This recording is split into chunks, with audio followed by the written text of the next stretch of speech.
एक नोट्स बना लेना है। नोट्स आप एक कॉपी ले लीजिए और उस कॉपी पर डे डेट के अनुसार आप डेट, जैसे पहले आपने यूनिट नंबर 10 डाला, यूनिट नंबर 10 डेट आप मेंशन कर सकते हैं कि आज ये जो तारीख है 19 तारीख, ठीक है, 19/12/2023। और उसके नीचे टॉपिक आप मेंशन कर दीजिए सामाजिक प्रतिरक्षा, और इसके आधार पे आप सभी लोग जो है नोट्स बनाते जाइए अपनी कॉपी पर, है ना। तो नोट्स वो चीज़ें बनाइएगा जो मैं बताऊंगा आपको कि ये इंपॉर्टेंट है, इसके आप नोट कर लीजिए। तो उसको आप लोग क्या करिए, नोट कर लिया करें।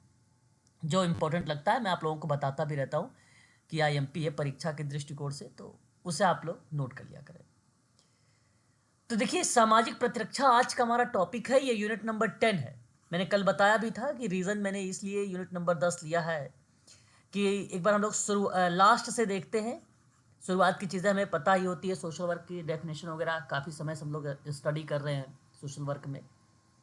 बाकी उन पर मैं बातचीत करूँगा आप लोगों को, बीच बीच में जो चीज़ें आएंगी मैं वहाँ पे आप लोगों को रिलेट भी करवाता रहूँगा साथ साथ। तो पहले मैं आपको बता दूं कि सामाजिक प्रतिरक्षा में अगर कोई क्वेश्चन पूछा जाता है तो वो प्रश्न किस तरीके से बनाए जाएंगे।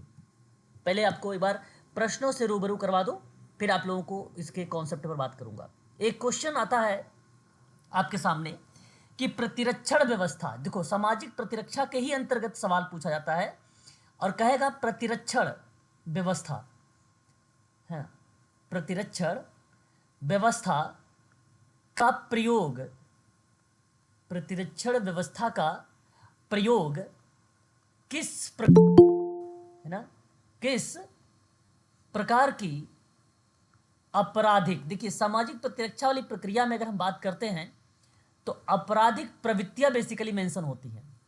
तो आपराधिक प्रवृत्तियों पर अंकुश, आपराधिक प्रवृत्तियों पर अंकुश लगाने के लिए किया जाता है, अंकुश लगाने के लिए किया जाता है। ये क्वेश्चन है आपके सामने, 4 ऑप्शन रहेंगे। पहला ऑप्शन कहेगा भाई कि बाल अपराध है क्या, दूसरा ऑप्शन आपसे कहेगा कि स्त्रियों से संबंधित है क्या, ये स्त्रियों से संबंधित। थर्ड ऑप्शन आपसे कहेगा कि अनैतिक व्यापार से रिलेटेड है क्या ये, और फोर्थ ऑप्शन यानी डी ऑप्शन आपसे कहेगा कि ये सभी है क्या। तो सवाल बड़ा आसान सा है। क्वेश्चन कह रहा है कि प्रतिरक्षण व्यवस्था का प्रयोग जो है किस प्रकार का आपराधिक प्रवृत्तियों पर अंकुश लगाने का कार्य करता है। तो ये आपके सामने एग्जाम में प्रश्न इस तरीके से बनाए जाते हैं। तो सही जवाब इसका यहाँ पे देखिए, अगर मैं बात करूँ बाल अपराध से भी है, स्त्रियों से संबंधित भी है, व्यापार से भी है, और साथ ही साथ अगर यहाँ पे ऑप्शन डी की बात कर रहे हैं सभी, यानी ऑप्शन नंबर डी आपका यहाँ पे करेक्ट होगा। तो एक टाइप का प्रश्न इस तरीके से बनाए जाते हैं। यूजीसी नेट में अगर मैं आपसे बात करूं तो एक प्रश्न जब अप्लाइड के रूप में देखा जाता है तो कभी कभी वहां पर विशेषताओं को शामिल कर देता है। जैसे मैं एक सवाल विशेषताओं से भी ले लेता हूं। सवाल कहेगा कि निम्नलिखित में से, निम्नलिखित में से कौन सामाजिक सुरक्षा की विशेषता है, कौन सामाजिक सुरक्षा की विशेषता है, ये सवाल रहेगा। ऑप्शन आपके सामने रहेगा, कहेगा कि मानवीय अधिकार,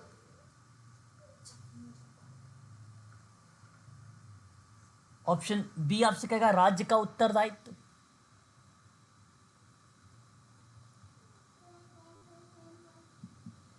सी ऑप्शन आपसे रहेगा कि विशिष्ट आवश्यकताएं, विशिष्ट आकस्मिकताएं कह लीजिए, और लास्ट रहेगा सभी। तो विशेषताओं में जब हम जिक्र करते हैं तो यहां पर ये करेक्ट ऑप्शन सारे के सारे करेक्ट हो जाते हैं। यहाँ अगर हम जिक्र करेंगे कि सामाजिक सुरक्षा की विशेषता बेसिकली क्या है, मानवीय अधिकार पर भी बात करेगा, राज्य का उत्तरदायित्व पर भी बात करता है, विशिष्ट आकस्मिकताओं पर भी बात करता है, और ये सभी आपका ऑप्शन करेक्ट हो जाता है। एक प्रश्न इस तरीके से आएंगे, एक प्रश्न आपको कोट के रूप में आता है। आजकल आप लोग जो इस बार आपने क्वेश्चन भी किया है, ज़्यादातर जो क्वेश्चंस पूछे गए वो आधारित रहे कूट पर। अगर कूट पे प्रश्न पूछा जाएगा तो किस तरीके से प्रश्न पूछा जाएगा, निम्न कथनों पर विचार करें, ऐसे कहेगा निम्न कथनों पर विचार करें। अभी मैं इन सब पर बातचीत करूंगा आप लोगों से, केवल प्रश्न आपको बता रहा हूं कि ऐसे प्रश्न आते हैं, विचार करें।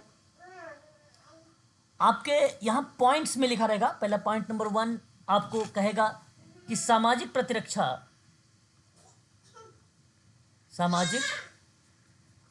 प्रतिरक्षा के मुद्दों में बाल श्रम और आपसे कहेगा कि महिलावादी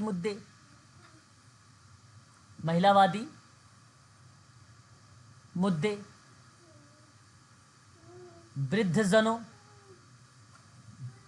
के मुद्दे, है ना। देखिए यहां पर मैंने जो एरियाज है उनको कवर कर रहा हूं, आदि को शामिल किया गया है क्या, शामिल होते हैं, ये आपका पहला पॉइंट। पॉइंट नंबर 2 आपसे इसी के अंतर्गत, जैसे इसी का पार्ट है प्रोबेशन और पैरोल भी, तो आप इसमें डाल भी सकते हो। जैसे मैंने कहा कि प्रोबेशन एक लैटिन भाषा का शब्द है जिसका अभिप्राय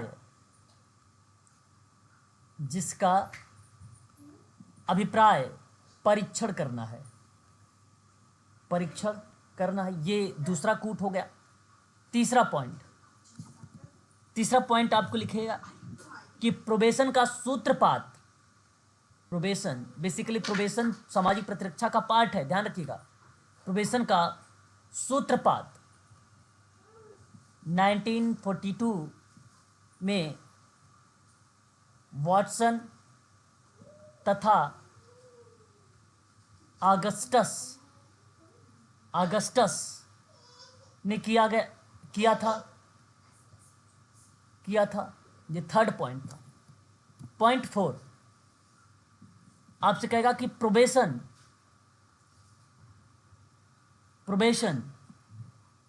में अच्छे आचरण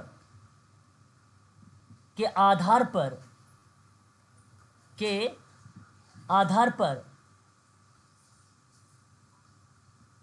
अपराधियों के दंड को स्थगित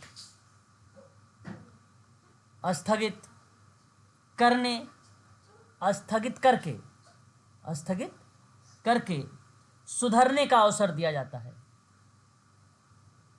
सुधरने का अवसर दिया जाता है। यह आपके पॉइंट, 4 पॉइंट। अब नीचे कूट रहेंगे आपके सामने। कूट ऑप्शन ए कहेगा 1 और 2, ऑप्शन बी आपसे कहेगा कि 2 और 3, ऑप्शन सी 1, 2, 4, ऑप्शन डी ये सभी। तो अगर मैं इस प्रश्न के आधार पर आप लोगों से बात करूं कि निम्न कथनों पर अगर मैं विचार करूं आप लोगों से, तो बताइए क्या यहाँ पे कौन कौन से पॉइंट आपको सत्य लग रहे हैं और कौन से असत्य लग रहे हैं। विचार करें प्लीज, एक बार बताएं। सर पहला पॉइंट सत्य है सर। अच्छा, पहला पॉइंट, यानी आप सभी लोग इस बात से सहमत है कि पहला पॉइंट करेक्ट है। सर 4 भी 4। देखिए यहां अगर मैं बात करता हूं 4 यानी सभी, देखिए सामाजिक प्रतिरक्षा के मुद्दों में बाल श्रम, महिलावादी मुद्दे और वृद्धजनों के मुद्दे जो है शामिल है। ये बात सभी लोगों को साफ शब्दों में स्पष्ट भी है और आप लोग जानते भी हैं कि इसका ये स्टेटमेंट जो पहला जा रहा है वो आपका करेक्ट माना जाएगा और ये शामिल है। तो आप ऑप्शन में यहाँ पे देख सकते हैं कि ऑप्शन में यहाँ पहला या तो ए होगा या तो सी होगा या तो डी होगा, यानी बी ऑप्शन आपका कट गया है। यहाँ पर ध्यान दीजिएगा। पॉइंट नंबर दूसरे की बात करते हैं। प्रोबेशन एक लैटिन भाषा का शब्द है, बात सत्य है, और इसका जो मतलब होता है वो परीक्षण करना होता है, यानी ये भी स्टेटमेंट करेक्ट है, यानी ये बात सत्य है, यानी पहला और दूसरा अब आपका करेक्ट हो चुका है। तीसरे की बात कर लेते हैं। प्रोबेशन का सूत्रपात 1942 में वॉटसन तथा अगस्टन ने दिया था। क्या इस बात से आप सभी लोग सहमत हैं? प्लीज एक बार जरूर बताइएगा। नहीं। प्रोबेशन का सूत्रपात 1942 में वॉटसन और ऑगस्टन ने किया था, और ये बात गलत लिखा गया है इसमें, ये बात ध्यान रखिएगा। हाँ, ये बात करेक्ट है कि अगर मैं आपसे बात करूं 1942 में समूह के माध्यम से जर्मनी में जो है, समूह के माध्यम से किया गया था, जर्मनी में किया गया था। प्रोबेशन शब्द की सबसे पहले अगर अवधारणा को लेकर जब जिक्र किया तो 1942 में करेक्ट बात है, लेकिन वॉटसन का नाम और ऑगस्टन्स का नाम यहाँ पे करेक्ट नहीं माना जाएगा इस प्रक्रिया में, 1942 वाली प्रक्रिया में। तो ये बात आप लोगों का यहाँ पे जो स्टेटमेंट थर्ड वाला था ये गलत हो गया। लेकिन प्रोबेशन के बारे में अगर आपसे प्रश्न पूछा जाएगा तो मैं आप लोगों से कहूँगा कि इससे आप करेक्ट करिएगा कि 1942 में इसका जो सूत्रपात किया गया था, 1942 में इसका सूत्रपात यानी एक प्रकार से अवधारणा या कॉन्सेप्ट के बारे में जिक्र किया गया था, और वो प्रक्रिया जॉन बी वॉटसन ने शास्त्रीय, क्लासिकल, शास्त्रीय का मतलब होता है क्लासिकल, ठीक है, क्लासिकल व्यवहारवाद की प्रक्रिया में वॉटसन का नाम आता है वहां पर, ठीक है। तो व्यवहारवाद की प्रक्रिया होती तो मैं यहाँ पे करेक्ट कर देता वॉटसन का नाम, लेकिन प्रोबेशन तो बात करेक्ट है यहाँ पे 1942 में, है ना। तो ये चीज़ें यहाँ पर आपका ये गलत हो गया, यानी थर्ड वाला पॉइंट आपका गलत। प्रोबेशन बेसिकली क्या है? प्रोबेशन में अच्छे आचरण के आधार पर अपराधियों के दंड को स्थगित करके सुधरने का अवसर देता है। तो मैं कहूँगा कि ये आपका फोर्थ वाला भी करेक्ट है, यानी आप ये कह सकते हो ना कि पहला पॉइंट करेक्ट गया है, दूसरा पॉइंट करेक्ट गया है और आपका चौथा पॉइंट करेक्ट गया है। तो ऑप्शन आप यहाँ पे लगा सकते हैं, ऑप्शन सी। तो देखिए कुछ हमें जो है ऐसे प्रश्न जो एग्जाम में आप लोगों ने इस बार दे के आए हैं परीक्षा, और आपको पता होगा अच्छे से कि इसी तरीके से कुछ प्रश्न आए हुए थे, करेक्ट बात ना, इसी तरीके का आए थे प्रश्न। सर एक सवाल पूछना है इसमें। सर क्वेश्चन आया था कि प्रोबेशन के जनक कौन है?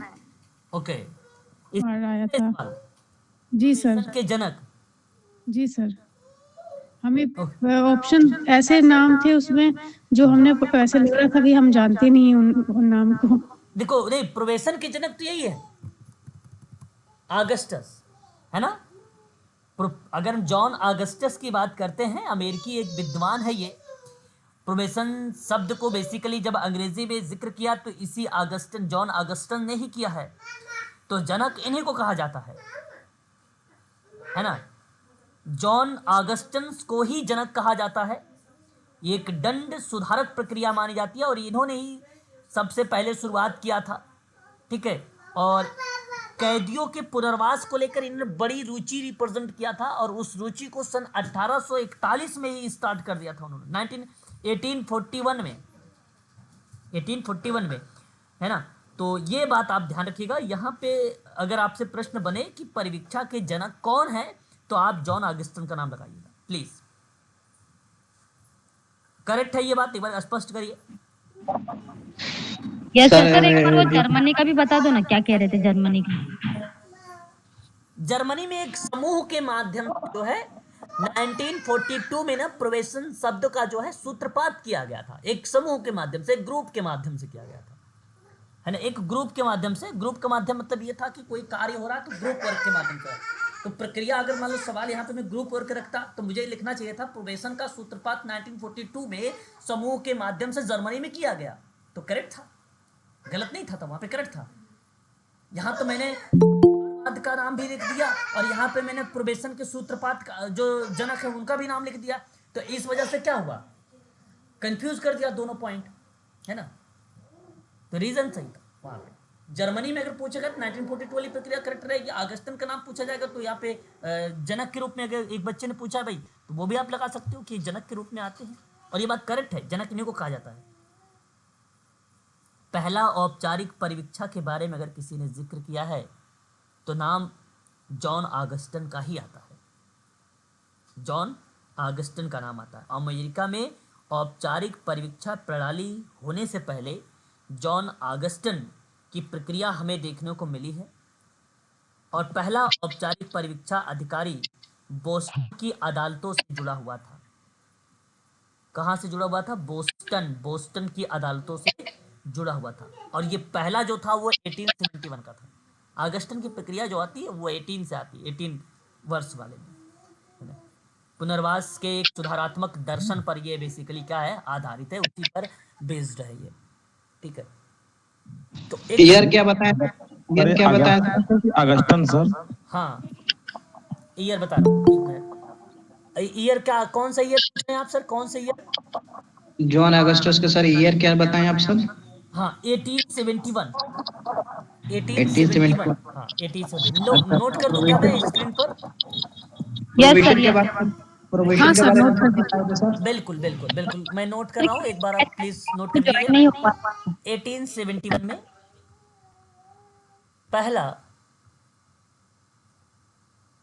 पहला औपचारिक परिवीक्षा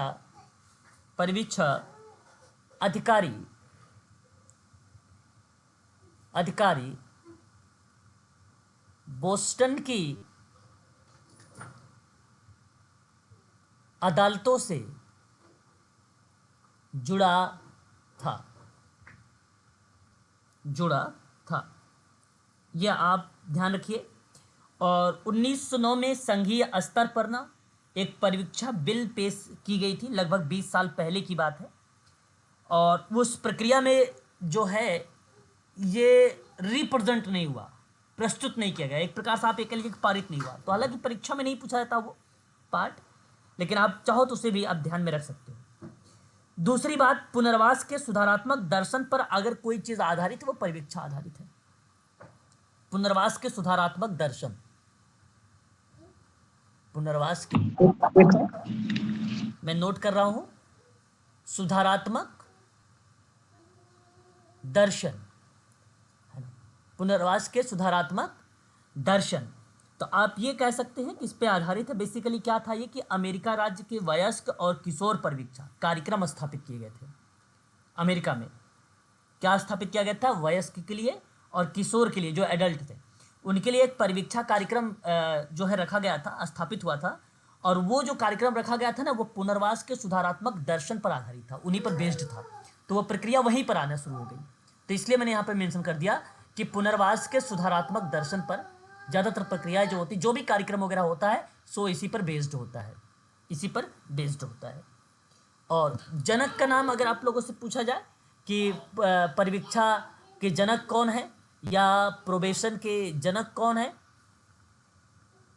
तो क्या नाम लगाएंगे आप लोग, बताइए एक बार। John Watson, Augustine. Augustine, Watson का नाम नहीं आना चाहिए यहाँ पे, पता चला आपने ऑगस्टन का नाम लगा दिया है ना। जॉन ऑगस्टन, ठीक है। इसका सूत्रपात जो है 1942 1841 ना सर, 1841। अच्छा, नहीं, इसका प्रारंभिक जो दौर था, इसका जो प्रारंभिक दौर था जॉन ऑगस्टन का 1841। नहीं सर, ये प्रोबेशन का सूत्रपात कब हुआ है? ऑगस्टन के द्वारा तो 1841। अच्छा, और वैसे आप बता दें कि प्रोबेशन का सूत्रपात 1942 में हुआ जर्मनी में। हाँ, जर्मनी वाली प्रक्रिया में जो है एक ग्रुप के माध्यम से, समूह, 1942 में। हाँ, समूह के माध्यम से। सर ऊपर 1971 मेंशन किया वो सर?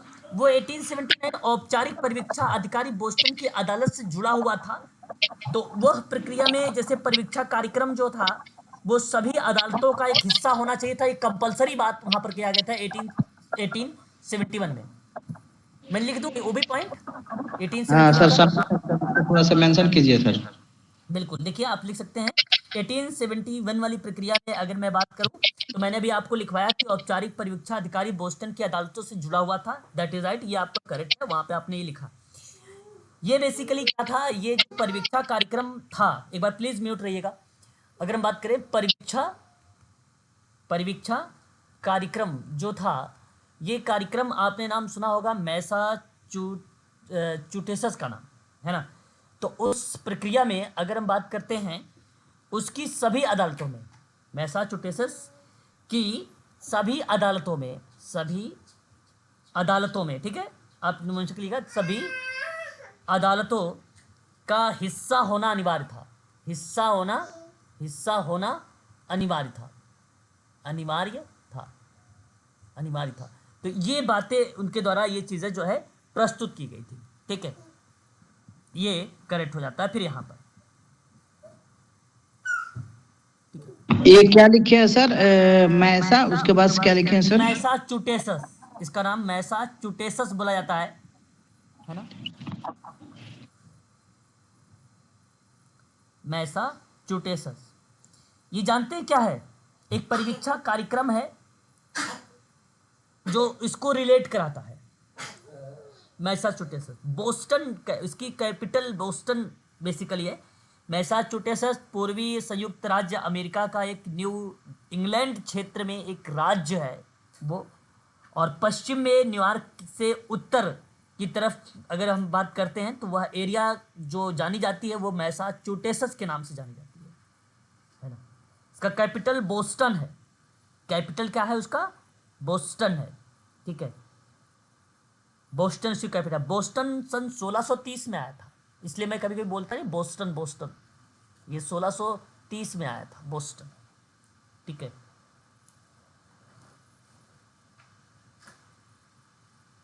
क्लियर है? यहाँ पे बहुत सारी वगैरह रहती हैं, है ना। मैसाचुसेट्स। चलिए आगे चले। सर सर जॉन अगस्टन के अकॉर्डिंग सर आपने एक वर्ड इस्तेमाल किया था कैदियों को सर, वो थोड़ा सा बता दीजिए सर। हाँ, जैसे बेसिकली पुनर्वास के लिए उन्होंने एक प्रक्रिया में बात किया था। तो पुनर्वास के संबंध में जो चीज़ें जोड़ने के संबंध में था, जैसे मैंने यहाँ पे मेंशन किया, आपको दिखा भी देता हूँ। मैंने कहा कि पुनर्वास के संबंध में एक सुधारात्मकता के दर्शन, यानी कहने का भाव ये था कि कोई भी प्रक्रिया अगर होगी, है ना, परिवीक्षा में, तो वो परिवीक्षा पुनर्वास से आधारित होगी। और पुनर्वास का मतलब ये था कि एक प्रकार से रिहेबिलिटेट करना, सुधारना, है ना। पुनर्वास, जेल की तुलना में पुनर्वास बेहतर होता है, इनका मानना ये था। तो इन्होंने कहा कि अगर पुनर्वास कर दिया जाए तो बहुत अच्छी बात है ना, बड़ी अच्छी बात है। तो वहाँ पर इन्होंने कहा कि व्यक्तियों को रोजगार ढूंढने, शिक्षा प्राप्त करने में मदद करना, उनकी प्रगति के बारे में अदालत को बताना, जिसके कारण उन्हें प्रोबेशन के रूप में भी जाना जाए। तो प्रोबेशन वाली प्रक्रिया ही पुनर्वास की सुधारात्मकता के क्षेत्र में जानी गई थी, है ना। तो ये तो औपचारिक परिवीक्षा प्रणाली की जो है बेसिकली पार्ट था जो पुनर्वास के सुधारात्मक दर्शन पर आधारित था। कारण ये था कि वो एक कार्यक्रम था, उन्हीं कार्यक्रम पर ही बेस्ड था। ये कार्यक्रम था, कार्यक्रम पर ही बेस्ड था, ठीक है। नहीं समझे? क्लियर है सर, क्लियर है सर, आप क्लियर है। तो ये आपको ध्यान रखिएगा। यहाँ पर अगर आपसे पूछा जाए ये क्या चीज है, तो पुनर्वास के सुधारात्मक दर्शन पर आधारित क्या चीजें थी, तो परिवीक्षा एक हुआ था ना, वयस्क और किशोरों का परिवीक्षा कार्यक्रम हुआ था, और वो 1956 में हुआ था, और उसी कार्यक्रम पर यह आधारित था, पुनर्वास के सुधारात्मक दर्शन। बस याद रखिए। और कहाँ पे हुआ था? अमेरिका में हुआ था 1956 में। कहो तो नोट कर दो, या तो समझ गए तो अच्छी बात है। सर इससे पहले आप मेंशन किए सर पुनर्वास के सुधारात्मक दर्शन अमेरिका, उसका ईयर सर 1956 होगा क्या? करेक्ट जवाब, बिल्कुल करेक्ट। और वो बताइए आपने जरा वहाँ- कौन सा कार्यक्रम था 1956 में? बहुत बढ़िया बताया आपने। उसमें बता सकते हो कार्यक्रम कौन था वो? अमेरिका परीक्षा का? कार्यक्रम। नहीं नहीं नहीं नहीं, वयस्क और किशोर। हाँ, वयस्क और किशोर परिवीक्षा कार्यक्रम था। बहुत बढ़िया। परिवीक्षा कार्यक्रम था।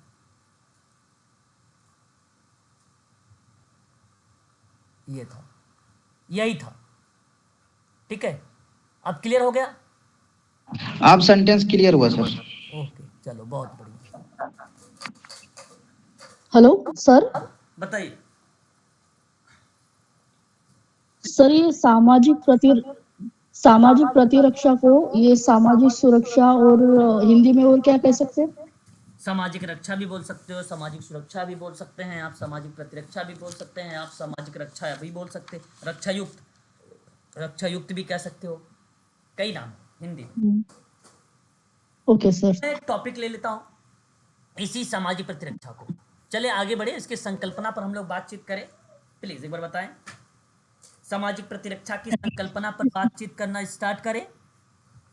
Yes sir, yes. ओके, चलिए देखिए, ये तो बेसिकली यूनिट नंबर 10 का सिलेबस है, और यूनिट नंबर 10 में अभी हम लोग देखने चल रहे हैं सामाजिक प्रतिरक्षा। फिर उसके बाद हम लोग अधिनियम के बारे में पढ़ेंगे, आपराधिक न्याय प्रणाली वगैरह के बारे में पढ़ेंगे। इसमें किशोर न्याय बच्चों की देखभाल संरक्षण अधिनियम की बात करेंगे। देखिए यहाँ पर जो 2000 है ना, नया सिलेबस अगर हुआ तो 2021 वाला देगा। तो मैं आप लोगों को 2021, 2000, 2015 और 2019 सभी अमेंडमेंट जो है उसको भी बताऊंगा। अनैतिक व्यापार निवारण अधिनियम 1986 है, आपराधिक परिवीक्षा अधिनियम 1958 है, भिक्षावृत्ति अधिनियम 1959 है जो बॉम्बे के माना जाता है सबसे पहले। स्वापक औषधि और मन प्रभावी पदार्थ अधिनियम है, आप लोग जानते हैं, नारकोटिक्स से रिलेटेड इसको बोला जाता है, 1986 है। कारागार अधिनियम है, आपराधिक न्याय प्रणाली व्यवस्था।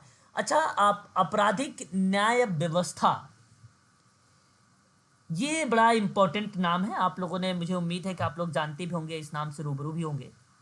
बता सकते हैं इस जब अपराध में अगर प्रश्न आता है कि अपराध, जैसे हम लोगों ने पढ़ भी रहे हैं उस वाले टॉपिक में, अगर मैं बात करूं आप लोगों से क्रिमिनोलॉजी में, तो वो विद्वान कौन सा था जिसने क्रिमिनोलॉजी सबसे पहले शब्द को डिनोट किया, अपराध को सबसे पहले बताया?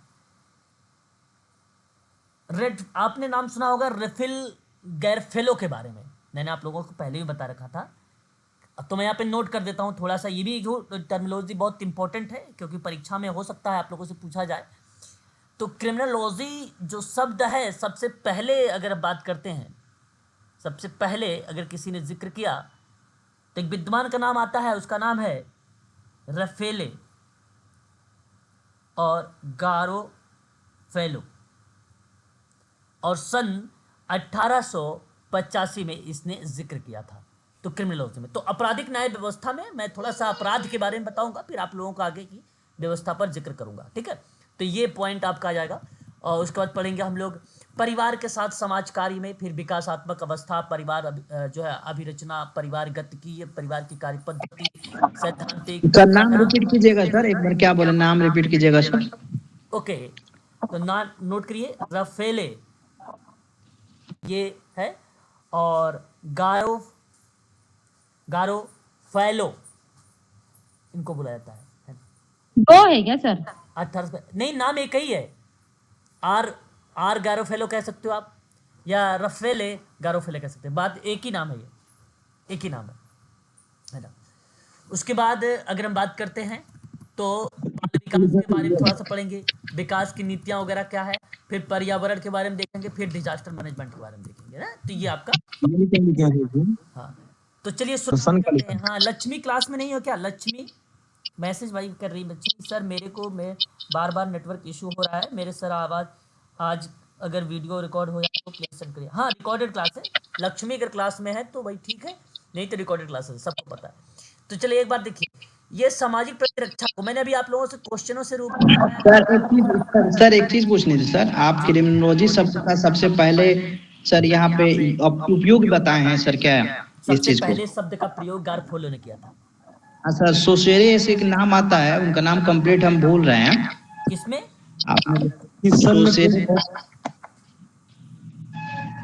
सोसेरे करके क्रिमिनोलॉजी में सर, हाँ, उसका नाम कंप्लीट हम भूल रहे हैं कि सर वो क्रिमिनोलॉजी में आप उसका सबसे पहले वो क्या किए थे सर, क्रिमिनोलॉजी शब्द का उपयोग किए थे? लैम्ब्रोसो का नाम बता रहे हो? हाँ, लैम्ब्रोसो, जी जी जी जी, तो लैम्ब्रोसो जनक है सर, उसके वो जनक है। वो अच्छा माने जाते हैं अपराध के, अपराध शास्त्र के जनक हैं वो, है ना। तो अपराध एग्जाम में सर शास्त्र के, जी, अपराध शास्त्र के जनक अगर पेपर में आ जाए गारफोलो के वेर में, तो गारफोलो भी जनक है उसका, है ना, वो भी जनक है। दोनों जो है सहयोगी हैं एक प्रकार से, समझ लो मिलजुल के काम करते हैं। लेकिन अगर आपसे कहो कि सबसे पहले प्रयोग किया लैम्ब्रोसो, तो लैम्ब्रोसो ने नहीं, गारफोलो ने किया था प्रयोग, सबसे पहले उसने किया था। ठीक है, ठीक है समझ सर। में आया सर? बताइए। Okay sir. हाँ, चलिए। ओके तो सर। ओके अब सर। हाँ, देखिए यहाँ पे हम बात करने चल रहे हैं सामाजिक प्रतिरक्षा की संकल्पना, फिर उसके बाद दर्शन वगैरह पर जिक्र करेंगे, इसी में पाठ हमें देखने को मिलेगा। तो देखिए, एक पहले तो हम लोग किताबों के बारे में थोड़ा सा देख ले। कभी कभी किताबों से भी हमारी परीक्षाओं में पूछा जाता है। सामाजिक सुरक्षा एक किताब है। इस किताब को जो है एंसेल मार्क ने दिया था सन 1965 में, है ना, 1965 में, सामाजिक सुरक्षा। और इस किताब का पूरा जो नाम है वो आपराधिक समस्याओं पर एक आधुनिक दृष्टिकोण है, इस किताब का पूरा नाम है। ठीक है, तो अगर मैं आपसे बात करूं सामाजिक प्रतिरक्षा के संबंध में, एंसेल जो है एसएल मार्क्स का नाम फिर हमारे लिए इंपॉर्टेंट बन जाता है। ठीक है, तो इसलिए आप इसको भी ध्यान रखिएगा। एस के भट्टाचार्य का सर नाम था sir Sanjay Kumar sir Bhattacharya. Sir ऊपर आपने सामाजिक सुरक्षा, उसके बाद आपराधिक समस्याओं पर एक आधुनिक दृष्टिकोण, तो सर ये एग्जाम में अगर सामाजिक सुरक्षा करके बुक का नाम पूछता है, ये नहीं, ये जो लास्ट वाला है वो करके पूछता है सर। ये वाला, हाँ, आपराधिक समस्याओं पर एक आधुनिक दृष्टिकोण ये करके पूछता है, बिल्कुल। हाँ, तो अगर ये ठीक पूछ है। ठीक लेता है तो आप इस तरीके से जवाब दे। यदि आपको केवल सामाजिक सुरक्षा को लेकर रूप में पूछेगा तो भी आप ये दोनों, या तो किताब पूरा पूछ लेगा कि सामाजिक सुरक्षा डैश करके आपराधिक समस्याओं पर एक आधुनिक दृष्टिकोण किसने लिखा, ऐसे भी लिख देता है पेपर में। ठीक है, तो ये 3 टाइप से प्रश्न बना सकता है, पर जो टाइप प्रकार है उसके 3 टाइप हो सकते हैं। ठीक है, एस के भट्टाचार्य की बात करते हैं। 1981 में सामाजिक रक्षा की अवधारणा और क्षेत्रों पर इन्होंने बात किया। रीडिंग इन सोशल डिफेंस में इन्होंने इस किताब पर जिक्र किया। तो सामाजिक प्रतिरक्षा की अवधारणा और क्षेत्र की एक किताब थी, और इस किताब में अगर किसी का नाम आता है तो एस के भट्टाचार्य का नाम आता है। ये दोनों के दोनों अभी ऊपर के जो नाम आए हैं हमारे दृष्टिकोण से इंपॉर्टेंट है। अगले पॉइंट, भारत सरकार के द्वारा एक समाज कल्याण मंत्रालय ने सन 1974 में एक किताब राष्ट्रीय संस्थान सोशल डिफेंस नई दिल्ली के तरफ से इन्होंने प्रकाशित किया, और उस किताब का नाम था भारत में सामाजिक रक्षा। तो ये भी इंपॉर्टेंट है, परीक्षाओं में ऐसे भी सवाल बन जाते हैं कि समाज कल्याण मंत्रालय के द्वारा कौन सी किताब प्रस्तुत की गई है नई दिल्ली में। तो भारत में सामाजिक प्रतिरक्षा या भारत में सामाजिक सुरक्षा भी कह सकते हो, भारत में सामाजिक रक्षा भी आप बोल सकते हो। 1974 में आई थी किताब, तो ये भी इंपॉर्टेंट हुआ। फिर अगर हम बात करते हैं तो भारत सरकार ने, वही जो समाज कल्याण मंत्रालय है, इसी ने सन 1980 में 6 साल बाद एक और किताब प्रस्तुत किया सामाजिक रक्षा में ही, और उस किताब का नाम था राष्ट्रीय सामाजिक रक्षा संस्थान अपरिपेक्ष, यानी एक दृष्टिकोण के रूप में सामाजिक रक्षा संस्थान। एसपी श्रीवास्तव की बात करते हैं तो इन्होंने सन अप्रैल 2000 में एक किताब सोशल डिफेंस पे लिखा, और explaining the concept of social defence, ये भी किताब हमारे लिए इंपॉर्टेंट है। यानी इस स्लाइड में मेन अगर कोई इंपॉर्टेंट है तो एक है एस के भट्टाचार्य, दूसरा एसपी श्रीनिवासन, बाकी तो इसके सब नीचे नीचे, बाकी जितने भी आते हैं। ठीक, तो ये भी किताब से भी सवाल आता है सोशल डिफेंस से, है ना। तो मैं आप लोगों को यहाँ पे ये चीज़ें बताते चल रहा हूँ, इसलिए इसको भी ध्यान में रखते चलिएगा। साथ ही साथ आगे और भी बात करेंगे, और भी किताबों के नाम देखते हैं जो इंपॉर्टेंट रहेंगे। बात करते हैं एंडरसन जेपी के बारे में, social work page a profession, ये इंपॉर्टेंट नहीं है, छोड़ दीजिए इसको। अगर हम बात करते हैं यहाँ पे एलन सीके के बारे में, जो है ये भी इंपॉर्टेंट नहीं है, छोड़ दीजिए। बेवरिज, ये very very most important, IMP इसको करिएगा, आईएमपी करिएगा। सर विलियम बेवरिज ने सन 1941 में social insurance and allied services करके एक किताब लिखा, और ये बेसिकली रिपोर्ट पर बेस्ड थी, है ना। तो ये चीज़ आप ध्यान रखिए, और ये रिपोर्ट जो आई थी 1942 वाली प्रक्रिया थी, उसी पर ये किताब आई थी 1941 में बेवरिज रिपोर्ट के द्वारा। तो ये बड़ी इंपॉर्टेंट किताब है, इसको आप लोग ध्यान रखिएगा। बात करते हैं बोयम जो है WH के बारे में, objective of social work curriculum of the futures, council on social work education. Council on social work education की बात अगर हम बात करते हैं तो यह प्रक्रिया कब मानी जाती है? देखिए बहुत इंपॉर्टेंट पर्सन यहाँ पे ये भी है, परीक्षा में इससे भी सवाल बन सकते हैं, है ना। अभी किताब पर बात कर रहे हैं, आगे हम बात करेंगे और चीज़। जरा मुझे बताइए यहाँ पर आप लोग कि council on social work education आपने नाम सुना होगा भली भांति तरीके से। ये प्रक्रिया council of social work education की जब बात आती है तो 1942 आपके दिमाग में आता है, सॉरी 1952। क्या ये बात सही है? क्या इस बात से आप सभी लोग सहमत हैं? प्लीज एक बार बताइए। आवाज वगैरह नहीं सर तो भी बताइएगा। जी जी सर, आवाज आ रही है सर। यहाँ पे सर समझ में नहीं आया सर, 1959 है और इधर 1952 है सर। ओके, मैं बताता हूँ, ध्यान सुनिए। बेसिकली पहले तो ये सुनिए, आपने एक नाम सुना होगा CSWE के बारे में। CSWE को बेसिकली क्या कहा जाता है? Council on social work education कहा जाता है। इसकी अगर मैं बात करूं तो संयुक्त राज्य अमेरिका में समाजकारी शिक्षा का प्रतिनिधित्व करने वाला एक राष्ट्रीय संघ है। ये जो आप देख रहे हैं इस समय, ये बेसिकली स्नातक और मास्टर डिग्री वाले जो सामाजिक कार्य के कार्यक्रम होते हैं, यहाँ व्यक्तिगत सामाजिक कार्य के शिक्षक, व्यवसायी और गुणवत्तापूर्ण समाज कार्य शिक्षा को आगे बढ़ाने के लिए समर्पित ये एजेंसी है। और ये एक प्रकार से सोशल वर्कर की गुणवत्ता को बढ़ावा देना और समाज कार्य की शिक्षा का समर्थन करना, पेशेवर का विकास करना इत्यादि जैसे सामाजिक और आर्थिक न्याय के व्यवसाय के लक्ष्यों को प्राप्त करने में एक अहम भूमिका निभाता है। केंद्रीय ठीक है, इसी को बोला जाता है council of social work education, है ना, council of social work education. और ये 1952 की प्रक्रिया में बेसिकली जिक्र किया गया था। 1952 में इसको स्थापित किया गया था। 1952 में इसको स्थापित किया गया और एक गुणवत्ता सामाजिक कार्य शिक्षा का समर्थन करता है, सामाजिक और आर्थिक न्याय के पेशे के लक्ष्यों को प्राप्त करने में केंद्रीय भूमिका निभाता है। ये बात आप ध्यान रखिएगा। तो आपका सही अगर पूछेगा कि स्थापना कब हुई तो 1952 लगाइएगा। लेकिन बोयम WH एक विद्वान है, इन्होंने 1959 में objective of social work curriculum का मतलब होता है पाठ्यक्रम को ध्यान में रखते हुए भविष्य में इन्होंने कुछ बनाए ऑब्जेक्टिव, उद्देश्य, और वो उद्देश्य जो थे council on social work education पर आधारित थे। तो ये कॉन्सेप्ट बोयम WH का था, 1959 में आया। इससे पहले ये स्थापित हो गया था, बाद में ये सब उद्देश्य वगैरह बनाए इन्होंने। हालांकि क्या इसका पहले, इसका मतलब ये नहीं कि वहां पे ये उद्देश्य नहीं थे, उद्देश्य थे, लेकिन किताब बाद में आई, स्थापना ये पहले हो गई थी, इसकी अलग की बात है। ठीक है, ये किताब इस सर इसमें से तो दो सवाल बन सकते हैं सर, CSWE के अकॉर्डिंग और आपको बोयम WH के अकॉर्डिंग सर। बोयम WH, बोयम एक विद्वान का नाम है, बोयम एक, जी मतलब इसमें से, हाँ जी बिल्कुल बन मतलब सकता है, इसमें बिल्कुल बन से, सकता है, बिल्कुल बन सकता है, बिल्कुल। हाँ, यहाँ तक कोई दिक्कत तो नहीं है ना? बता दीजिए। नहीं सर, क्लियर है सर। मैंने आप सर, लोगों ये के एक जी बता 1952 वाला नाम लिख दीजिएगा सर इस पे। लिख तो दिया। यहाँ पे देखिए, council on social work education की स्थापना अमेरिका में 1952 है, ये लिखा हुआ है ऑलरेडी, लिखने की क्या जरूरत है। इन शॉर्ट में आप कह सकते हो ESWE, इन शॉर्ट में बोलते हैं इसको, है ना। ठीक है। अब देखिए यहाँ पे सुनिए, नाम मैंने आप लोगों से पहले इसके बारे में, देखो पुराने बच्चे जो होंगे उनको पता होगा, एलिस चेनी का नाम मैंने सबसे पहले कहा था भाई, ये समाज कार्य का जो परिभाषा था 1926 में सबसे पहले अगर किसी व्यक्ति ने दिया तो वो था अमेरिका का विद्वान था जिसका नाम था एलिस चेनी, 1926 में। अब इनकी एक किताब आई 1926 में ही, और उस किताब का नाम था nature and scope of social work, और American association of social workers पर ये बेस्ड थी।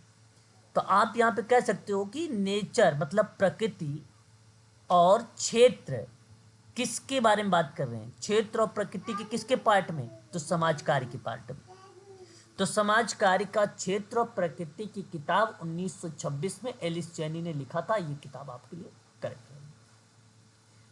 अभी तक परीक्षा में ये पूछा नहीं गया है, और मुझे ऐसा भी लग रहा है कि आगामी परीक्षाओं भी नहीं बनाएगा, आगामी परीक्षा में भी नहीं बनेगा, है ना। ठीक है, ये सवाल। हाँ, लेकिन हेलन क्लार्क का नाम इंपॉर्टेंट है। IMP है, ये इससे पूछा जा चुका है और आगामी परीक्षा में आ भी सकता है।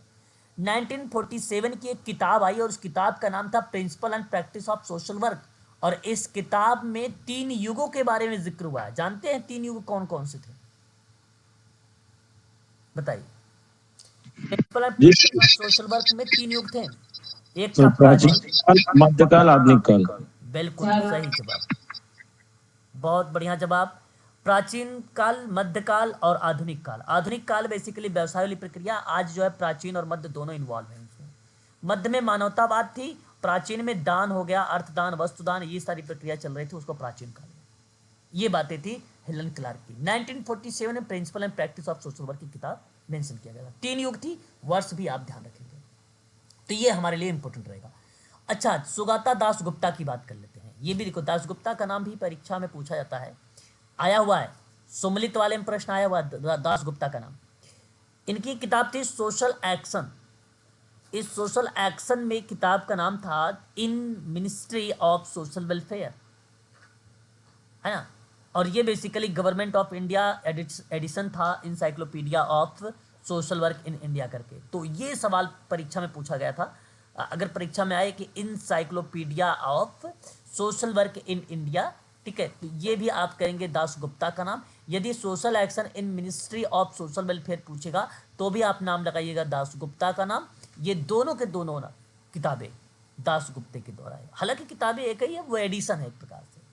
तो पहले सर यहाँ पे एक चीज पूछनी sir, encyclopedia of the social work India. Sir March में पूछा हुआ था encyclopedia of the social work किसके द्वारा मतलब पब्लिश किया जाता है, तो उसमें आंसर में था यूजीसी के सर वेलफेयर मिनिस्ट्री। उसका मतलब क्या है सर? देखिए, यहाँ मैं आपको बताऊं, इंसाइक्लोपीडिया ऑफ सोशल वर्क की बात अगर हम करते हैं, है ना, तो इनमें जैसे एडिशन होता है ना, समाज कार्य में अगर हम बात करते हैं तो एडिशन का भूमिका। तो अगर मान लीजिए यहाँ पे अगर पब्लिश कर रहे हैं तो वो समाज कल्याण, तो समाज, अब देखिए यहाँ पर मिनिस्ट्री ऑलरेडी खुद है ना, अगर हम बात करें इन मिनिस्ट्री ऑफ सोशल वेलफेयर, है ना, और ये मिनिस्ट्री ऑफ सोशल वेलफेयर की जो किताब थी सोशल एक्शन पर बेस्ड थी, इसी का एडिशन बना इंसाइक्लोपीडिया। तो encyclopedia of social work in India किताब दास गुप्ता की है। अगर पब्लिशन की बात करता तो वेलफेयर के द्वारा की जा रही, तो कोई बात नहीं, कोई इश्यू नहीं है ना। बिल्कुल सर, मतलब कि ये कि सर कि अगर दास गुप्ता ऑप्शन में रहता है तो दास गुप्ता होगा, बट वो नहीं रहता है तो ministry of welfare social welfare सही जाता है सर, बिल्कुल ये ना? बिल्कुल बिल्कुल बिल्कुल बिल्कुल ठीक है, थैंक यू सर। बिल्कुल ठीक है, तो ये आपको यहाँ पे ध्यान रखना होगा, है ना। अच्छा, उस ये तो देखो कुछ किताबें। अच्छा, और भी किताबें हैं, देखिए भाई, यूनिट नंबर 10 में जो इसका ईयर क्या था दास गुप्ता वाली का? अच्छा, यहाँ पे ईयर नहीं मेंशन किया क्या? बस सर नहीं था। Okay okay, encyclopedia of social first edition आया था 1967 में इसका sir. Encyclopedia of social work in India के, जी, ministry of the social welfare के द्वारा दास गुप्ता उसके अध्यक्ष थे, वो आया था 1967 में, फर्स्ट पब्लिश आया था इसका सर। अच्छा, सेकंड आया था 1987 में सर। ओके, एक बार नोट करवा दीजिए सभी बच्चों की, नोट कर लीजिए भाई। फर्स्ट एडिशन कब आया था? 1967 सर। सेकंड एडिशन आया था 1987 सर, 20 साल के बाद। ओके, चलिए, ये दोनों वर्ष यहाँ पर मेंशन करिए, 1967 और 1987। गुड, बहुत बढ़िया, ठीक है, ये 2 चीज़ आप मेंशन कर लीजिए, ठीक है। चलिए आगे देखिए, उसके बाद देखिए, आपने नाम सुना होगा दुर्गाबाई देशमुख के बारे में। दुर्गाबाई देशमुख की अगर देखिए, इनका अगर कोई आता है परीक्षा में तो ज़्यादातर केंद्रीय समाज कल्याण बोर्ड का नाम आपने सुना, हालांकि ये सोशल वेलफेयर इन इंडिया के नाम पे भी भूमिका जो है निभाता है। तो बेसिकली दुर्गाबाई देशमुख ने 1960 में प्रीफेस द प्लानिंग कमीशन पे एक किताब आई, और ये किताब गवर्नमेंट ऑफ इंडिया का एक प्रकार से क्या था, एडिशन था, जो द पब्लिश की गई बेसिकली गवर्नमेंट इंडिया के द्वारा से ही, और दोबारा ये बना सोशल वेलफेयर इन इंडिया। तो सोशल वेलफेयर इंडिया परीक्षा में पूछा जाता है, तो सोशल वेलफेयर इन इंडिया किससे संबंधित है? तो दुर्गाबाई देशमुख से संबंधित है, और ये 1960 में है ना। आपने एक नाम सुना होगा केंद्रीय समाज कल्याण बोर्ड, सुना है आपने? केंद्रीय समाज कल्याण बोर्ड, जी सर, हाँ, उसकी अध्यक्ष थी मैं। हाँ, केंद्रीय समाज कल्याण बोर्ड की अगर मैं बात करता हूँ ना, तो इसमें इनकी भूमिका बड़ी अहम मानी जाती है। 12 अगस्त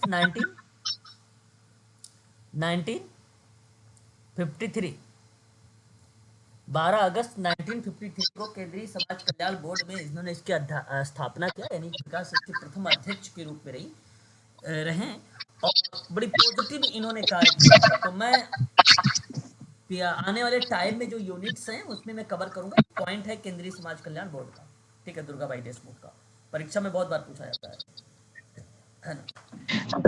आने वाले समय में सर इसके अकॉर्डिंग जो पब्लिकेशन है जो भी सारे मेंशन कीजिएगा सर। हाँ हाँ बिल्कुल बिल्कुल, केंद्रीय समाज कल्याण बोर्ड का तो पूरा टॉपिक ही रहेगा ना। स्वतंत्र जी म्यूट हो जाइए, थोड़ा आवाज आ रहा है बैकग्राउंड में। हाँ, अब देखिए एक नाम डायलेस RSM की बात करते हैं। इनकी इंपॉर्टेंट किताब है ही नहीं, सोशल पॉलिसी इन एक्शन करके किताब लिखा था इन्होंने 1969 वाली, है ना। तो ये इतनी इंपॉर्टेंट रही नहीं और परीक्षा में आता भी नहीं है। ऑथर फिंक बहुत इंपॉर्टेंट पर्सन है, very very most important, IMP इनका नाम करिएगा। ऑथर फिंक ने 1942 में the field of social work एक किताब लिखा था। ऑथर फिंक, है ना, the field of social work किताब बड़ी फेमस रही है और ये किताब ऑथर फिंक की है और परीक्षा में अगर पूछा जाए तो भी आप लोग को जवाब देना यही होगा, ठीक है। फील्ड ऑफ सोशल वर्क,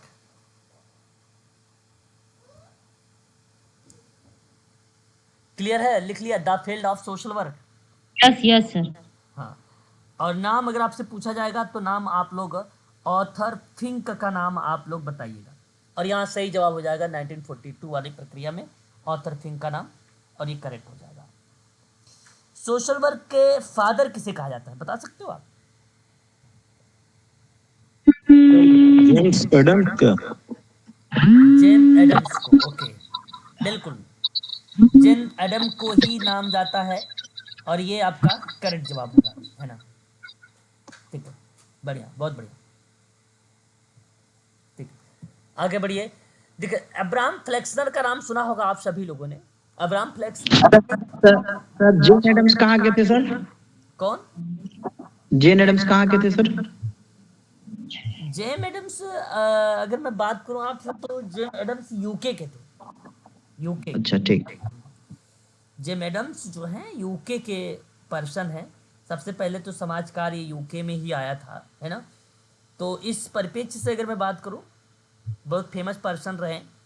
समाज कार्य को अगर किसी ने बढ़ावा दिया है तो जेम एडम ने ही दिया, इसलिए उनको उसके जनक भी कहा जाता है, पिता भी कहा जाता है, मदर भी कहा जाता है उन्हीं को। फीमेल हैं वो जेम एडम, है ना। तो पिता मदर दोनों आ जाता है परीक्षा में, तो दोनों के नाम से वो जानी जाती है, ठीक है। अब्राहम फ्लेक्सनर की बात करते हैं तो आपने नाम सुना होगा। 1915 में एक डान और बल्टीमोर की सभा हुई थी और उस सभा में क्या हुआ था, स्थितियों का मूल्यांकन हुआ था। स्थिति का क्या हुआ था, मूल्यांकन हुआ था। और उस समय सन 1915 में एक भाषण दिया और उस समय कहा कि भाई इज सोशल वर्क का profession and study in social work. हालांकि अगर बात करें क्या समाज कार्य एक व्यवसाय है, इस पर इन्होंने अध्ययन किया था, इस पर भाषण दिया और भाषण देने के बजाय इन्होंने उस पर उस स्थितियों को मूल्यांकन किया कि समाज कार्य अब क्या सक्षम हो चुका है, उसमें सही तरीके से प्रणालियाँ, स्किल, कौशल, टेक्निक वगैरह फॉलो हो रही हैं। तो इन पर इन्होंने जिक्र किया था। अब्राहम फ्लेक्सनर बड़ा इंपॉर्टेंट पर्सन है, परीक्षा में इनसे सवाल आए भी है, ठीक है। और यही आता है एज सोशल वर्क का प्रोफेशन, ये बड़ा फेमस रहा है। और डान और बल्टीमोर की सभा थी वो, ये भी याद रखिए। किस चीज़ पर भाषण था, स्थितियों का मूल्यांकन था, पोजीशंस का मूल्यांकन कर रहा था कि एज सोशल वर्क का प्रोफेशन 1915 में आया था। आपने नाम सुना होगा वाल्टर एंड्रियास फ्रीडलैंडर के बारे में, बड़ा फेमस नाम इसका है भाई। 1963 में इंट्रोडक्शन टू सोशल वेलफेयर करके एक किताब इन्होंने लिखा, परीक्षा में ये भी आ चुका है। और समाज कार्य के बारे में अगर मैं आपसे बात करूं तो जो आप लोग पढ़ते हैं कि समाज कार्य एक प्राथमिक प्रणाली है और एक द्वितीयक प्रणाली है, इस परिप्रेक्ष्य में जो नाम जाता है प्राथमिक और सहायक प्रणाली का, तो ये वाल्टर एंड्रियास फ्रीडलैंडर का ही नाम जाता है। समाज कार्य, इन्होंने ये भी कहा कि समाज कार्य एक कला और एक विज्ञान है। बड़ा ये फेमस पर्सन है वाल्टर एंड्रियास फ्रीडलैंडर। सर बुक का नाम प्रणाली के अंतर्गत अगर हम बात करें तो एक केस वर्क आता है, एक ग्रुप वर्क आता है और एक कम्युनिटी वर्क आता है। वहीं सहायक प्रणाली के अंतर्गत अगर हम बात करते हैं तो सोशल वेलफेयर एडमिनिस्ट्रेशन आता है, सोशल रिसर्च आता है, सोशल एक्शन आता है, ये आता है ना। तो ये चीज़ ध्यान रखिएगा। यहाँ तक कि ये जो केस वर्क है, केस वर्क में अगर मैं आपसे बात करूं कि किस व्यक्ति ने बताया कि जो व्यक्तिगत समाज कार्य है वो प्रत्यक्ष और अप्रत्यक्ष के रूप में किया जाता है, प्रत्यक्ष और अप्रत्यक्ष की अवधारणा किया जाता है। Florence Hollis. हाँ, फ्लोरेंस होलिस का नाम आता है वहाँ पे। फिर फ्लोरेंस होलिस ने बताया वो चीज़ें। और वाल्टर एंड्रियास ने ये जो प्रत्यक्ष अप्रत्यक्ष है, प्रत्यक्ष प्रणाली इन्होंने बेसिकली रखा प्राथमिक को और द्वितीयक को रखा अप्रत्यक्ष प्रणाली। तो ये वाल्टर एंड्रियास ने कहा था। यहाँ पे केस वर्क, तो केस समाज कार्य बेसिकली क्या है, समाज कार्य में कितनी प्रणालियाँ हैं, मुख्य रूप से 2 हैं। अब उसके अंतर्गत जो है सिस्टम बनाए गए 2, एक प्राथमिक है, एक सहायक है, प्राइमरी एक सेकेंडरी। तो प्राइमरी के अंतर्गत 3 आते हैं, सेकेंडरी के अंतर्गत 3 होते हैं। तो कुल टोटल कितने हो गए, टोटल हो गए 6 प्रणालियाँ, 6 सिस्टम हो गए, है ना। तो 6 पद्धति हो गई। तो ये अगर कोई जिक्र करता है तो वाल्टर एंड्रियास फ्रीडलैंडर करता है। अगर आपको समाज कार्य में ये 6 प्रणालियाँ पता है तो आप समझो 80% सक्षम है कार्य करने में। सर ये जो इंट्रोडक्शन टू सोशल वेलफेयर है इसका ईयर 1980 है ना?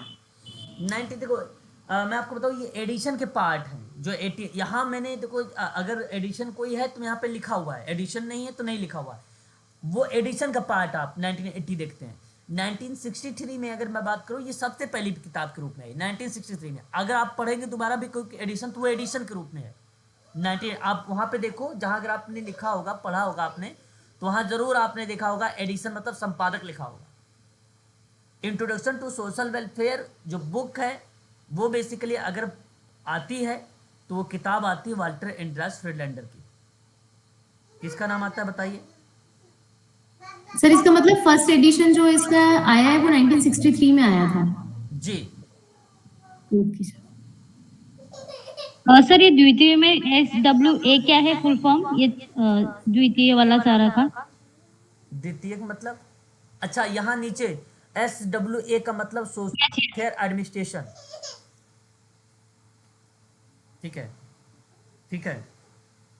और जो Yes, sir. SR का मतलब है सोशल रिसर्च, SA का मतलब है सोशल एक्शन।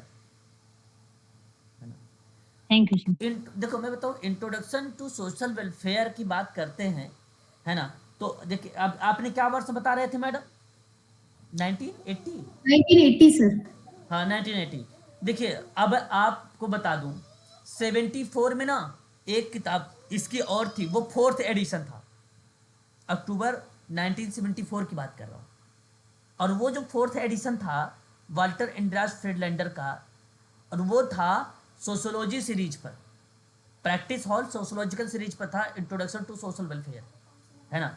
लेकिन मैं आपसे कहूँगा कि अगर परीक्षा में एडिशन नहीं लिखा भाई संपादन बताओ ये है कि नहीं, या तो सीधा कहेगा कि भैया बताओ आप introduction to social welfare relate करता है वाल्टर एंड्रियास फ्रीडलैंडर से, बिल्कुल करेक्ट है, ये सत्य है। या तो आपको सीधा बताएगा कि ये किताब कब आई, एडिशन नहीं, संपादन नहीं पूछा जाएगा, 1963 आपसे पूछा जाएगा,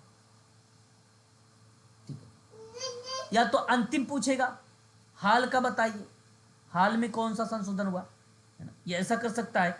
तो जो आपने 1980 लिखा वो आपका करेक्ट हो जाएगा क्योंकि 1980 वाला चल भी रहा है, ठीक है। तो ये आपका करेक्ट हो जाएगा 1980 वाला। क्लियर है? ठीक है सर। अब देखिए KV गोविंद 1995 में, ये देखो जो अगर हम बात करते हैं reformative law and social justice in Indian society किताब है, ये पेपर में नहीं पूछा जाएगा, हटा दीजिए। इंट्रोडक्शन लेबर ऑर्गेनाइजेशन की बात करते हैं आप, इंटरनेशनल लेबर ऑर्गेनाइजेशन आपने नाम सुना होगा 1919 वाली, ILO का नाम सुना है ना आपने? Yes yes. तो 1942 में बेसिकली क्या किया भाई, जो है approaches to social security and international survey करके किताब लिखा ILO ने। तो जो अगर हम बात करें अप्रोचेस से संबंधित किताब है, उपागम से रिलेटेड किताब है, ये सामाजिक सुरक्षा को ध्यान में रखते हुए बनाया था आयल्लो ने। तो मुझे नहीं लगता कि ये इंपॉर्टेंट है, लेकिन यस के खिदुका का नाम अगर हम बात करेंगे तो आईएमपी है, ये पेपर में आपने नाम देखा भी है, यस के खिदुका। तो 1962 में the meaning of social work इन जो है in India the meaning of social work in India के बारे में अगर बात करें, एस के खिदुका का नाम। एडिशन देखो यहाँ पे आ गया, संपादक है, इसका संपादक का नाम बदला, फिर नाम रखा भाई सोशल वर्क इन इंडिया। अब परीक्षा में जो आजकल पूछा जाता है यही पूछा जाता है, सोशल वर्क इन इंडिया, आजकल यही आता है। अब the meaning of social work बहुत कम पूछता है, सोशल वर्क इन इंडिया पूछता है। वही 1962 का है, एस के खिदुका, बहुत इंपॉर्टेंट नाम है ये, परीक्षा के दृष्टिकोण से ये आ चुका है, इसको आप ध्यान रखिएगा। ऑप्शन में भी ये आता है ना, ये ऑप्शन भी आता है। कितनी किताब मैंने ले लिया भाई आज, ओ माय गॉड, ये किताब की पीडीएफ, अच्छा नहीं बस 2 स्लाइड और है, 2 स्लाइड है। ये थोड़ा पीछे कर दीजिए, पढ़ा रहे थे स्लाइड नीचे कर दीजिए, क्या हुआ? स्लाइड नीचे कर दीजिए जो बता रहे थे खिदुका वाली। अच्छा, पीछे प्रीवियस स्लाइड। जी जी सर ये पीडीएफ जरूर सेव कर लीजिएगा ना ये वाला। हाँ बिल्कुल श्योर शेयर करेंगे मैम, श्योर, है ना। तो बेसिकली क्या है कि ये देखो ना, मैंने जो अभी आपको बताया है ये यूनिट नंबर 10 के है, ऐसे नहीं मैंने पूरी सोशल वर्क की किताबें रख ली है यहाँ पे, ये भी मत सोचिएगा। ये यूनिट नंबर 10 के अंतर्गत अभी मैंने केवल जो टॉपिक स्टार्ट करने वाला हूँ सामाजिक रक्षा, उसके अंतर्गत कुछ आप देख रहे हैं ना, सोशल सिक्योरिटी, सोशल वर्क, है ना, ये कहीं कहीं उन चीज़ों को रिलेट करा रहा है। तो मैं आपको यहाँ पे आपको चीज़ें बता रहा हूँ। इनकी दो बुक क्या, ये दो बुक का कितना देखिए सॉरी सर, 2 बुक का, इनकी 2 बुक इसमें है इस लाइन में। नहीं, एक ही बुक है, वो मीनिंग वाली वो एडिशन हो गई, संपादित हो गई अब। अच्छा, ये जो मीनिंग है, the meaning of social work वाली सर किताब है ना, ये एक है। इसी में देखो एस के खिदुका का संपादित सोशल वर्क इन इंडिया में। अच्छा इसको हाँ ये सर ये एडिशन कब हुआ था वो बता दीजिए, थोड़ा सा समझ नहीं आया। देखिए, संपादन एडिशन का मतलब एग्जैक्ट वर्ष ही तो नहीं मैं पता भाई एडिशन कब हुआ, लेकिन ये एक एडिशन का पार्ट है। और ये परीक्षा में भी नहीं पूछा जाएगा, पूछा भी कि भाई इसका नाम बताइए कब आएगा, तो यही आएगा, ये नहीं पूछा जाएगा एडिशन, है ना। Okay sir. हाँ ये नहीं पूछा जाएगा, है ना। ऐसे में तो बहुत एडिशन होते हैं इसके, सारी किताबों का कहीं ना कोई एडिशन ही होता है ना।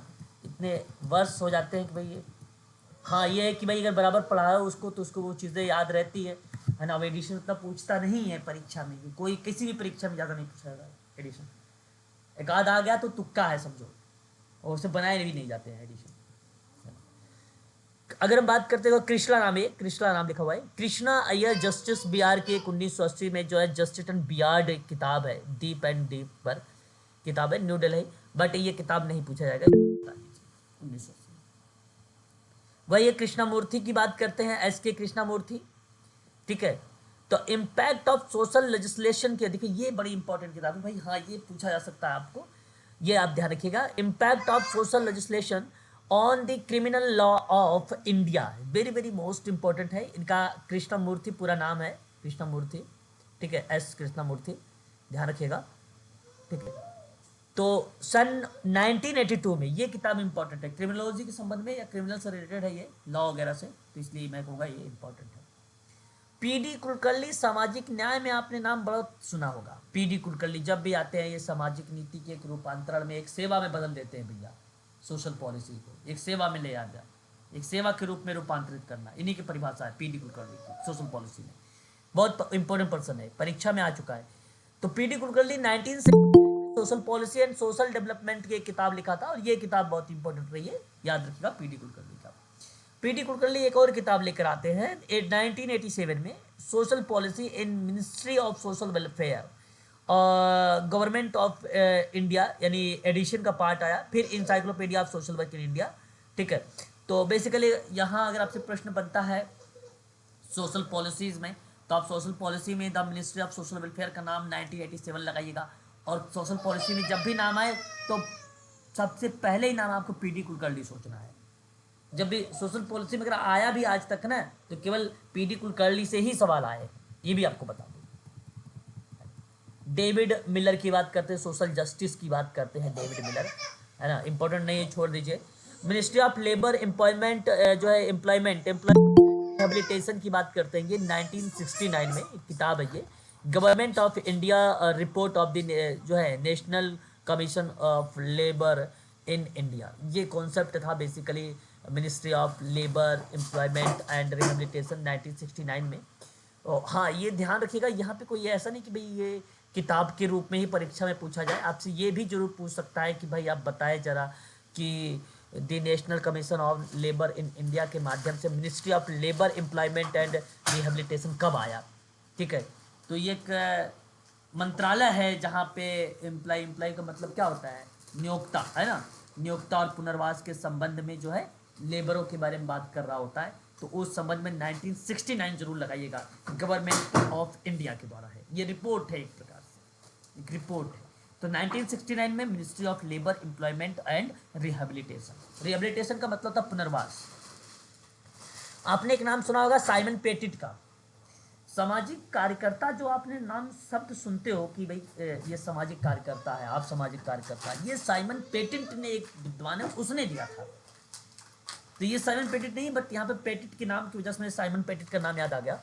तो पेटिट भी एक विद्वान, इन्होंने 1989 में judging justice and introduction to contemporary politics philosophy पर बात किया था। ये गलत, इसको हटा दीजिए, ये परीक्षा में नहीं आएगा।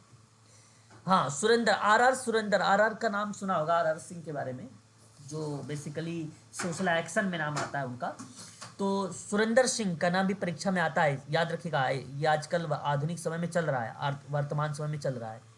तो सोशल जस्टिस थ्रू रिसोर्स, जो अगर हम बात करें जो है रिजर्वेशन मतलब एक प्रकार से अगर हम बात करें आरक्षण वगैरह की बात करना, है ना।